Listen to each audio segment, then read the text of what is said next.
ಎಲ್ಲರಿಗೂ ನಮಸ್ಕಾರಗಳು. ಕಲ್ಯಾಣ ಕರ್ನಾಟಕ ದಿನದ ಭಾಷಣ. ಈ ಭಾಷಣ ಇಷ್ಟ ಆಗಿದ್ದಲ್ಲಿ ವಿಡಿಯೋಕ್ಕೆ ಲೈಕ್ ಮಾಡಿ, ಶೇರ್ ಮಾಡಿ, ಸಬ್ಸ್ಕ್ರೈಬ್ ಮಾಡಿ, ಸಪೋರ್ಟ್ ಮಾಡಿ. ಕಲ್ಯಾಣ ಕರ್ನಾಟಕ ವಿಮೋಚನಾ ದಿನ ಎಂದು ಕೂಡ ನಾವು ಈ ದಿನವನ್ನು ಕರೆಯುತ್ತೇವೆ.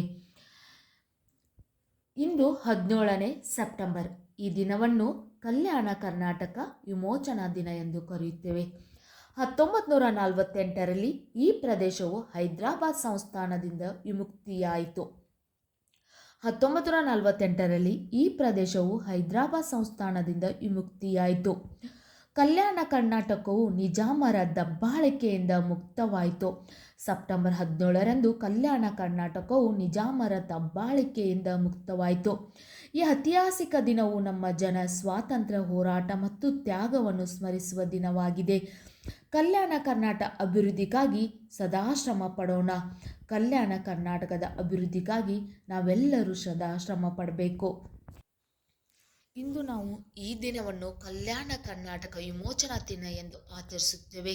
ಇದು ನಮ್ಮ ಸ್ವಾತಂತ್ರ್ಯ ಹೋರಾಟಗಾರರ ಶೌರ್ಯ ಮತ್ತು ತ್ಯಾಗವನ್ನು ನೆನಪಿಸುವ ದಿನ. ಹಾಗೂ ನಾವೆಲ್ಲರೂ ಈ ಭಾಗದ ಜನರ ಅಭಿವೃದ್ಧಿಗಾಗಿ ಶ್ರಮ ಪಡಬೇಕು ಮತ್ತು ಈ ಭಾಗದ ಜನರ ಶೌರ್ಯ ಮತ್ತು ಸಾಹಸವನ್ನು ಹೆಮ್ಮೆಯಿಂದ ಹೇಳಬೇಕು.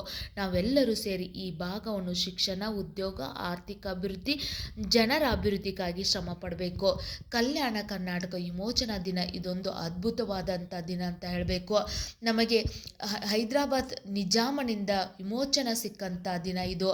ಕಲ್ಯಾಣ ಕರ್ನಾಟಕ ದಿನ, ಈ ದಿನ ಒಂದು ಸುಂದರ ದಿನ ಅಂತ ಹೇಳುತ್ತಾ ಈ ಭಾಷಣವನ್ನು ಇಲ್ಲಿಗೆ ಮುಗಿಸುತ್ತೇನೆ. ವಿಡಿಯೋ ಇಷ್ಟ ಆಗಿದ್ದಲ್ಲಿ ವಿಡಿಯೋಕ್ಕೆ ಲೈಕ್ ಮಾಡಿ, ಶೇರ್ ಮಾಡಿ, ಸಬ್ಸ್ಕ್ರೈಬ್ ಮಾಡಿ.